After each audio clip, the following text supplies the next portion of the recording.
Bienvenidos al podcast Predicador Americano. Y ahora el pastor José Luis Alfaro. Oye Israel, o como quien dice, oye Daniel, Jehová tu Dios, Jehová uno es. Qué hermoso fuese hoy día que la iglesia dijese: oye, iglesia de Cristo lavada con su sangre, Jesús nuestro Dios, Jesús uno es.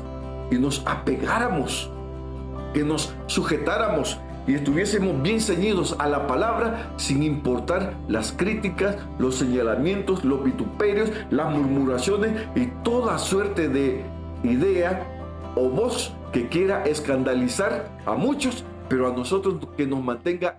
En tiempos de crisis, la palabra de Dios es el único remedio para la vida del hombre. Su palabra es capaz de impactar nuestra vida personal y familiar. Es la oportunidad de tener luz en nuestro camino. Con las promesas de Dios escritas en su palabra, podemos descansar y confiar. Estas cosas os he hablado para que en mí tengáis paz. En el mundo tendréis aflicción, pero confiad, yo he vencido al mundo. Bienvenidos, amados hermanos y amigos. Qué bueno contar con su sintonía. En esta mañana le damos la bienvenida en el nombre maravilloso de Jesús, Señor y Salvador nuestro, a una nueva transmisión de este segmento que es de edificación. Le comento que en esta hora vamos a estar tratando un tema que nos compete a todos, nos atañe y en el cual en el desarrollo de él mismo nos vamos a ver inmersos y cada quien irá tomando la porción, la ración que le corresponde, porque estamos llegando a un momento específico en el cual se avecinan ciertas fiestas que pueden contaminarnos, pueden dañarnos, pueden debilitar nuestra fe y en fin, pueden causar un caos del cual nosotros no estemos conocedores de él. Ruego que me acompañen con unas palabras de oración. Amado Padre, gracias te damos en el poderoso nombre de Jesús, porque nuevamente podemos salir al aire. Nuevamente esta palabra es llevada a todos aquellos hermanos y amigos que gustan de esta transmisión, y rogamos, oh Dios, en el poderoso nombre de Jesús, que tu Espíritu Santo tome control de los aires y que esta palabra sea recibida, sea atesorada en lo más profundo del corazón, y mis hermanos y amigos se vean identificados en ella y hagan los ajustes, las reflexiones, las correcciones necesarias para que en el camino, cuando ellos digan vamos a caminar por el sendero angosto, he aquí ceñidos a la bendita palabra de Dios. En el nombre de Jesús, Padre, te damos gracias. Amén, amén y amén. Gloria a Dios. Amados hermanos, en esta ocasión vamos a tratar sobre el tema: Daniel toma la decisión de ser fiel a Dios. Y le ruego que me acompañe, si usted tiene su Biblia a la mano, me acompañe al libro de Daniel capítulo 1, versículo 1 en adelante. Leemos en el nombre del Padre, del Hijo y del Espíritu Santo. Y Daniel propuso en su corazón no contaminarse con la porción de la comida del rey ni con el vino que él bebía. Pidió, por tanto, al jefe de los eunucos que no se le obligase a contaminarse. Y puso Dios a Daniel en gracia y en buena voluntad con el jefe de los eunucos.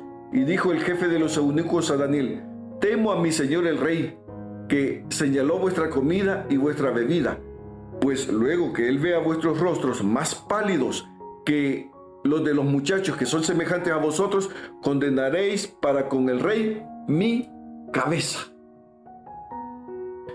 Dios había estado hablando por muchos años a la nación judía, es decir, al reino del sur. Le había hablado a través del profeta Jeremías, que es el principal artífice de la profecía trasladada al último rey de Judá, que es Sedequías. Le había hablado también a través del profeta Ezequiel, que es contemporáneo, pero la dureza del corazón, la necedad, la obstinación, amados, había estado estorbando al rey Sedequías. Y llega un momento cuando nosotros leemos en el libro del profeta Jeremías que le dice: Jeremías, vení. Sí, rey, le dice: hay palabra de Jehová. Sí, rey, claro que hay palabra de Dios para ti. Consulta a Jehová y pregúntale: ¿qué hay para mí? Oye palabra de Jehová. Si tú te entregas al rey de los caldeos, si le abres las puertas, el rey no va a incendiar esta ciudad y vas a prosperar, vas a quedarte en tu reinado. No, le dijo: mentira me estás diciendo. Dios no te ha dicho esas cosas. El rey pasó por alto el mensaje bondadoso y la extensión de la misericordia que Dios le estaba haciendo. Y luego leemos más adelante que la ciudad fue tomada traicionaron al rey Sedequías, su ejército lo abandonó cuando él rompe el muro, como lo profetiza Ezequiel también, y lo cazaron o lo aprehendieron en los vados. Lo llevaron a Ribla. Nabucodonosor, frente a él, mató a los hijos porque los degolló, y al rey Sedequías le sacó los ojos, armonizando lo que Ezequiel estaba diciendo en su libro, hombre privado de descendencia. En ese contexto, Daniel, cuando la ciudad es tomada y es llevado cautivo hacia Babilonia, él se cree aproximadamente que tenía entre los 17 y 20 años. Es bien incierto establecer la edad cronológica de Daniel en ese momento, pero algo que nosotros debemos de tener bien claro es que Daniel, camino a Babilonia, él iba pensando, Padre, ¿por qué nos ha ocurrido esto? Señor, si yo he sido un fiel judío, si yo he sido versado, he sujetadome a la instrucción de la ley, he cumplido los mandamientos y he procurado llevar rectitud delante de ti. Pero también le viene a la memoria que el profeta Jeremías y otros profetas habían estado hablando a Jerusalén para que se volviesen de su rapacidad, que se volviesen de sus fornicaciones, de sus adulterios, de todas esas prácticas idolátricas que habían colmado la paciencia de Dios. Y en su momento, note, se dice que en el año 741 o 42, el reino del norte fue llevado por Tiglat-Pileser, por Asnapar, por Senaquerib, por Asurbanipal, pero 135 años después es llevado Judá. Y si usted suma los años, 135, 1 más 3, 4 más 5, 9. Y 9 dentro de la numerología bíblica es número de juicio. Entonces, Dios había estado hablando en su misericordia, había estado diciéndole al pueblo, vuélvanse, dejen todas esas atrocidades, todo ese pecado, suéltenlo, vuélvanse de todo su corazón. Y el pueblo no entendió, entonces Dios les da lo que ellos estaban pidiendo. Lo lleva a Nabucodonosor y Daniel se ve sorprendido cuando entra por la avenida de las Esfinges y ve en las paredes hombres pintados, imágenes y toda suerte de ídolos, en una corte, en un ambiente, en una tierra extranjera que él no conocía porque él no había crecido en esa enseñanza. Veamos, Nabucodonosor se llevó cautivo a Judá en el año 605. Por los azares de la guerra, allí iban ricos, pobres, intelectuales de diferentes profesiones, en fin. En una sola redada se llevaron a todo el pueblo. Ricos y pobres, cultos e ignorantes iban en esa caravana rumbo a la esclavitud por 70 años allá en Babilonia. Y por esas razones del azar, todas estas personas llevaron a Babilonia las pocas pertenencias, que es decir, solo la ropa con la que ellos tenían puesta. El profeta Isaías lo había declarado en el 39:7, cuando se da aquel prodigio de que Dios le permite a Ezequías vivir 15 años más. Le dice, y de tus hijos que habrás engendrado, tomará el rey de Babilonia para que sean eunucos en su palacio. Y esta palabra tuvo un fiel cumplimiento cuando Daniel, Ananías, Misael y Azarías están llegando a Babilonia. Note también que Nabucodonosor no era un hombre ignorante, un desquiciado o un salvaje como algunos lo han querido presentar en algún momento. Si bien es cierto, era cruel, era severo, no amagaba al momento de quitarle la vida a alguien o de extenderle su buena voluntad, pero en el ejercicio de sus funciones, él decidió tomar jóvenes aptos, jóvenes de buen parecer. Estamos hablando de un aspecto físico agradable. En otras palabras, hablamos de belleza física. Hombres de buen parecer, pero que también, además de hermosos, fuesen estos inteligentes, que tuviesen también un intelecto para que fuesen aptos para estar en la corte del rey. Entre ellos fueron tomados de entre las muchas naciones que estaban cautivas y que eran gobernadas por Babilonia en ese tiempo. Fueron tomados Daniel, Ananías, Misael y Azarías. Más adelante vamos a aclarar por qué estamos haciendo énfasis en sus nombres hebreos y no en los caldeos que le fueron asignados más adelante. En un ambiente pagano, Daniel elige ser fiel a Dios. ¡Gloria a Dios! Ahora, como una aplicación directa a la iglesia, yo le animo, le ruego encarecidamente, mi amado hermano, que usted se mantenga firme a Dios por sobre todas las cosas. El profeta Daniel nos va a dar un ejemplo de gran altura, de calidad, de que verdaderamente podemos vivir una vida genuina delante de Dios, apegados a su palabra, si verdaderamente nosotros nos versamos en ella y permitimos que la palabra corra en nuestro interior como el torrente sanguíneo, que el Espíritu Santo nos vaya moldeando de adentro para afuera y nosotros tengamos esa convicción firme, esa certeza de que verdaderamente estamos aprobados por Dios y que somos hijos de Dios. La iglesia de Cristo hoy está siendo sacudida. Mucho pueblo de Dios está sucumbiendo a las pretensiones del mundo y ya vamos a tocar dos puntos específicos a los cuales mucho pueblo de Dios que se llama iglesia, que se apellidan de Cristo, están teniendo coquetería con el mundo y diciendo, más adelante me reconcilio, más tarde hago las paces con Dios, pero no se ponen a pensar que en un momento específico la muerte les puede sorprender y quede su alma si ellos mueren en un estado pecaminoso. ¿A dónde iría su alma? Y ellos no van a poder dar marcha atrás, porque mientras se vive aquí en la tierra, nosotros tenemos la ocasión de elegir el destino de nuestra alma. Y la Biblia es bien clara cuando nos dice cielo o infierno. La elección de militar y permanecer fieles a toda la ordenanza divina es voluntaria, es personal. Daniel, en un ambiente pagano, elige ser fiel a Dios, pues tenía presente que contaminarse significaba profanarse, profanar su fe, significaba manchar la santidad, la comunión que desde los primeros años, los primeros rudimentos, las primeras lecciones de la ley de Moisés que le fueron dadas a él. Él las atesoró, él las aprendió, él supo retener las lecciones de la ley, y principalmente cuando leemos en Deuteronomio 6:4, oye Israel, o como quien dice, oye Daniel, Jehová tu Dios, Jehová uno es. Qué hermoso fuese hoy día que la iglesia dijese, oye iglesia de Cristo lavada con su sangre, Jesús nuestro Dios, Jesús uno es, y nos apegáramos, que nos sujetáramos y estuviésemos bien ceñidos a la palabra sin importar las críticas, los señalamientos, los vituperios, las murmuraciones y toda suerte de idea o voz que quiera escandalizar a muchos, pero a nosotros que nos mantenga íntegros en las fieles promesas de Dios, apegados a ella y siendo nosotros fieles hacedores de la palabra de Dios. Daniel tenía presente que contaminarse significaba manchar su fe. Contaminarse significaba darle la espalda a Dios, porque las prácticas de aquellos tiempos eran de que tanto la comida como la bebida era presentada delante de los ídolos. Y estos ídolos, el principal de ellos era Bel. Y a este se le oficiaban ciertas ceremonias, ciertos conjuros. Recuerda el caso de cuando en algún momento usted ha leído acerca de Janes y Jambres. Esos eran brujos de altos quilates que tenían dormido a muchos cortesanos de la corte de Faraón y al mismo Faraón.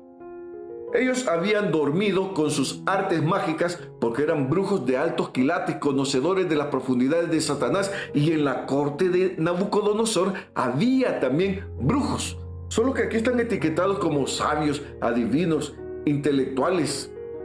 Pero pensando un poquito más, había brujos en medio de ellos. Y Daniel tiene presente que si yo participo de la comida que ha sido sacrificada a los ídolos, si yo me contamino, entonces estoy dándole la espalda a mi Dios y estoy participando de la mesa de los demonios.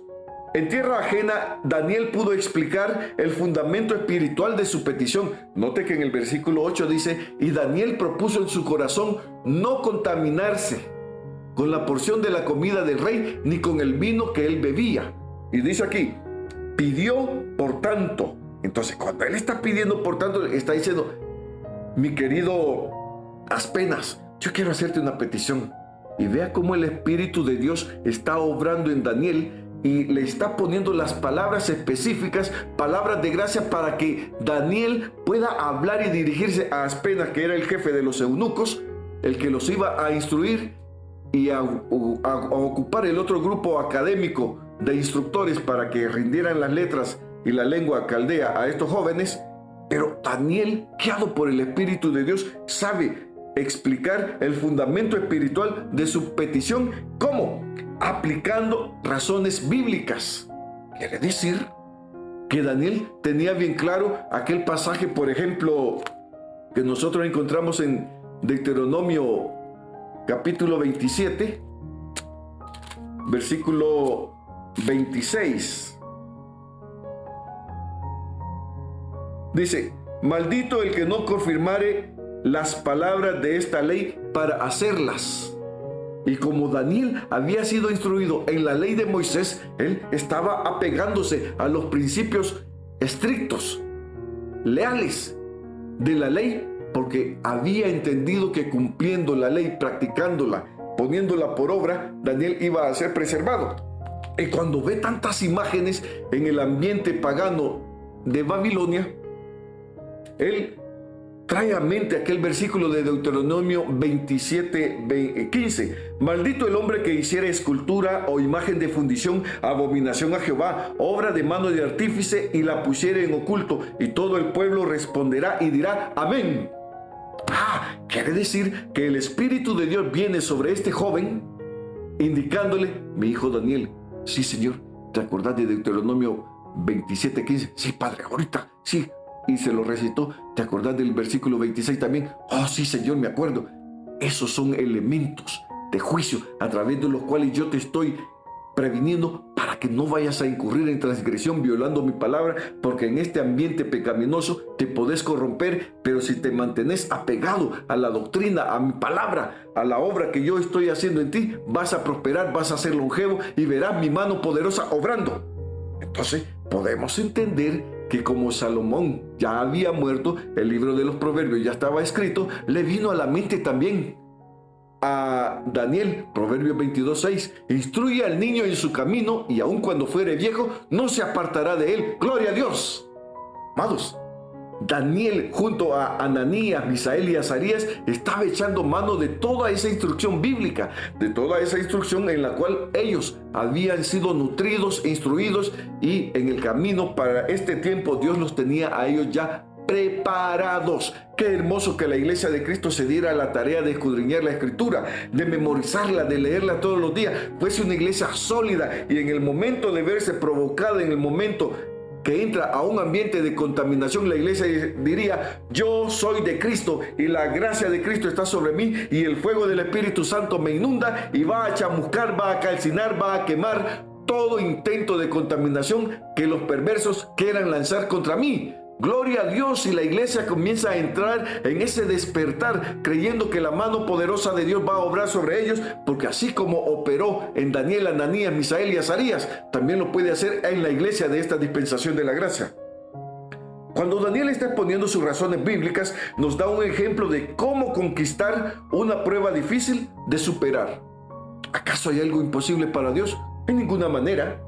Pero en la medida de que la iglesia de este tiempo comienza a entender que es solo a través de la dependencia, de la sujeción al señorío de Cristo y dejarse gobernar y guiar por el Espíritu de Dios, la iglesia será fuerte, será invencible, será una iglesia vencedora, será una iglesia llena de poder que no va a sucumbir a ninguna treta, y se cumplirá aquella palabra que las puertas del infierno no prevalecerán contra la iglesia. Daniel está haciendo una petición muy sabia. Sabía también que la comida no era kosher. Y kosher es una palabra hebrea que significa apta, adecuada o conveniente. Entonces, en esa línea de pensamiento en la cual Daniel está obrando, podemos entender que los alimentos kosher son los que se preparan de acuerdo a las normas judías establecidas en la palabra de Dios, porque cumplen con la dieta requerida en la Biblia. Entonces decía: si esto lo han presentado delante de los ídolos, yo no puedo contaminarme, porque es abominación a Jehová, es contrario a Dios si yo estoy obrando de esa manera.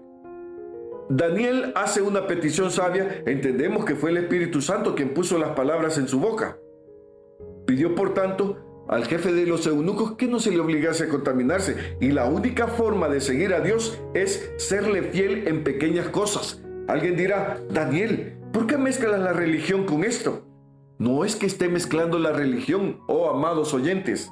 No, Daniel tenía bien claro que su relación con Dios tocaba todo aspecto de su vida, incluyendo lo que comía. Pero cuando nosotros estamos comiendo bajo la dirección de Dios, vamos a comer solo lo que la palabra de Dios nos prescribe. El rey había ordenado el menú diario y parecía una mejor alternativa que comer una dieta vegetariana y agua por 3 años. Pero esto no quiere decir, mis amados, cuando Daniel le dijo a Aspena y después a Melzar que hiciera la prueba por 10 días. No, él pudo haber hecho los 10 días de prueba, pero cuando ya ellos entran en confianza en un ambiente y van teniendo más comunicación con los cortesanos de Nabucodonosor, les dijo: mira, Melzar, ¿crees que me podés hacer un pollito frito, pero no lo presentes delante de los ídolos?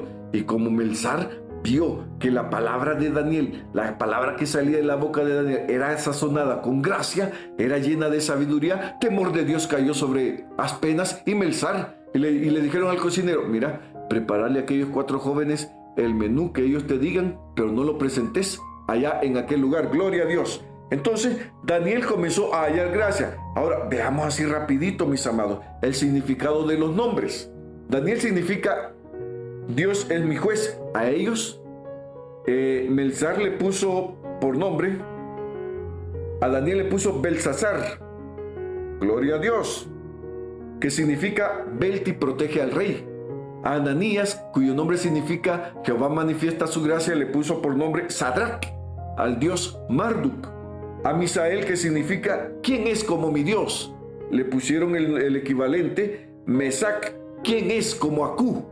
Y a Azarías, que significa Jehová ha ayudado, le pusieron por nombre, ya la traducción más cercana fue Abed-Nego, que significa siervo de Nego. Note la malicia, la picardía de Aspenas cuando él le pone estos nombres traducidos del hebreo al caldeo. Buscó los nombres que más se asemejasen a los ídolos que eran adorados en Babilonia, para, según ellos, borrar todo vestigio, toda identidad, todo origen como pueblo santo, como nación escogida, como pueblo redimido, escogido de Dios, de Daniel, Ananías, Misael y Azarías, y por supuesto de los otros judíos que habían sido llevados cautivos a ese lugar. Pero qué hermoso es que Daniel propuso en su corazón no contaminarse y se mantuvo firme. Aunque me llamen Belsasar, sí, yo le voy a atender la voz. Aunque me digan Belsasar aquí, Belsasar allá, sí, yo le voy a atender. Pero por dentro yo tengo la firme convicción de que mi nombre es Daniel y su significado es Jehová es mi juez, o Dios es mi juez. Entonces, esa identidad en tierra ajena, mantenerse fiel a los principios recibidos de sus padres Abraham, Isaac y Jacob, mantenerse fieles a las enseñanzas de Dios, es algo que hoy la iglesia de Cristo debe de hacer. Es algo que la iglesia de Cristo debe de mantener a la fecha para que no sucumba a las tentaciones, a las provocaciones, a las invitaciones pecaminosas que solamente quieren contaminarla. Y si la iglesia se abstiene de toda contaminación, dirá: yo como iglesia de Cristo me he propuesto en mi corazón no contaminarme con la porción de la comida del mundo, ni con las bebidas que en el mundo están bogando para distraerme de Dios. Amados, es solo nosotros, es solo de nosotros la decisión. De usted depende, mi amado hermano y amigo que simpatiza con el Evangelio. De usted depende si se mantiene firme o si cae. Más adelante la Escritura nos dice: el que piense estar firme, mire que no caiga. Gran lección que el joven Daniel nos ha enseñado en tierra ajena a sus pequeños 17 o escasos 17 o 20 años, que se considera que es el rango de edad con el cual él es llevado cautivo a Babilonia. Que Dios le bendiga ricamente, y creemos que la poderosa mano de Dios va a estar con usted siempre y cuando usted se mantenga firme a los preceptos, leyes, estatutos, decretos, ordenanzas y mandamientos de Jehová de los ejércitos, nuestro gran Dios y Señor y Salvador Jesucristo. Que Dios le bendiga, mi hermano, y hasta la próxima. Amados hermanos, la lección mayúscula que nos deja el profeta Daniel, y note que es un jovencito, y es sorprendente la madurez espiritual, la madurez emocional que él ha mostrado y la determinación férrea cuando está diciendo: y Daniel propuso en su corazón no contaminarse. Hoy yo hago una invitación a todos los hermanos en Cristo. Estamos próximos a que las fiestas de diciembre y otras fiestas antes de llegar a diciembre, tengan su realización. De usted depende, amado. No contaminarse con una copita, no contaminarse con practicar relaciones ilícitas, y más si usted es casado. Propóngase en su corazón no contaminarse con ninguna suerte o clase de pecados, sabiendo que esto le puede traer una consecuencia desastrosa para su vida. La ocasión, la oportunidad, todos la tenemos. De usted depende. Si Daniel en su juventud supo decirle no al pecado, y que no estaba tan acechado con toda la tecnología y todos los medios masivos de comunicación de los cuales hoy nosotros en esta dispensación conocemos, hagamos y echemos mano de la palabra de Dios para mantenernos firmes y decirle no al pecado, porque las consecuencias del pecado son terribles. Dice un poema: el pecado te llevará más lejos de lo que quieras ir, te retendrá más tiempo del que quieras quedarte y te cobrará más de lo que quieras pagar. Termino diciéndole, la decisión es suya. ¿Quiere salvación y vida eterna? No se contamine. ¿Quiere irse a un ambiente de condenación por siempre? Contamínese, pero al final no se queje. Que Dios le bendiga ricamente y hasta la próxima.